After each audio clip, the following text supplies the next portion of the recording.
DKB 17. Thoughts on Leal as an early down edge or outside linebacker for us? So I am not the fan of it because I do feel like that's partly why he hasn't developed to what I personally think he should be at this stage.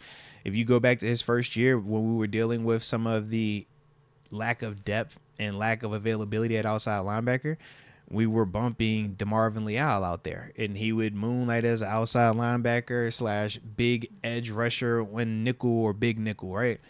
And you would just see a little bit of how, even though you're playing D-line in front of a offensive lineman or a tight end in certain cases, I felt personally like him switching positions as much as it was happening, his technique when he was supposed to be back as an interior D lineman wasn't as crisp and as fundamentally sound as it needed to be. The pad level was a little bit higher. And why does that happen a little bit more frequently to me? I think it's because when you're bumping out there and you get a chance to punch down on tight ends, it's a great vibe. But I don't feel like he took it to the same extent of I still need to be more fundamentally sound. It's not about me just winning this matchup. It's about how I'm winning this matchup. Because just because you run by a guy that's 300 pounds, that don't mean you fast. It just mean you had, a 300-pounder. Do you actually know how to get around a dude if he's actually sitting in front of you trying to press you? Do you know how to set him up, stem him one way, work your hands, and work your release? That's kind of how I looked at, the DeMarvin Leal situation. It's like, you'll see him, penetrate at times. You see him make a play, but it's like, bro, when you trying to bump back in and do what you need to do, that pad level isn't what it needs to be. That hand placement isn't need to be. And at times you're questioning what you're looking at because you're a dude that should never get reached. That should never have an offensive lineman be able to, jump out and curve and actually hook this dude, But that happens when you're laid off the ball if your eyes aren't good or if you have a bad step. And that's the part for him that he just has to be just more buttoned up on. But he's talented as heck, and that's partly why he's still here and why we still got the optimism around him. Like, you talk about just athletes, yeah, good luck finding another one that's that size and moving as fluidly as he does, has the hips that he has. But that's why we always, just the NBA convo, it's like, just because you're athletic as heck, that doesn't mean that you're skilled just yet. And he has to get more skilled to us to be more productive.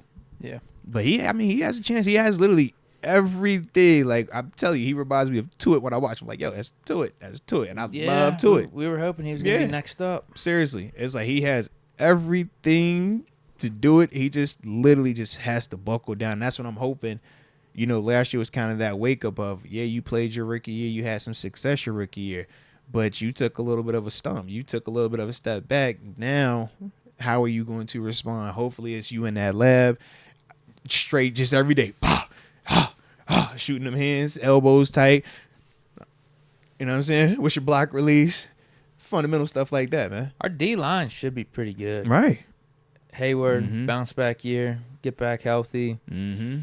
Ogunjobi, on paper, for what we're paying him, he should bounce back too. Mm-hmm. And Keanu Benton, he's only going to be getting better. And then, we got like a Leal in there. We're hoping for that jump that just, show your potential, man. Right. It's like, show what we not know asking you to can do nothing that we don't think you're capable of. And then this Logan Lee looks pretty decent. We got Montravius Adams back. Like, we got good depth on the D-line. It's just, Hayward's just got to stay healthy. Ogunjobi, actually, he needs to get hurt. I think that's what needs to happen with him because he was fully healthy. Was it the foot when he had the foot, or was it was like every week he had a foot? Ogunjobi, I didn't see him on the injury report at all last year, and his first year with us, he was on it every week. He would never practice with an ankle or whatever. It was like then no he'd practice. Ball out. Yeah. So I think that was Ogunjobi's problem last year. He needs to get banged up a little bit. Yeah, good call on that. And Leal, just take a step up, man. Same with Ben. Like, dude, just those four dudes right there. Yeah. If they could live up, that D-line's really solid.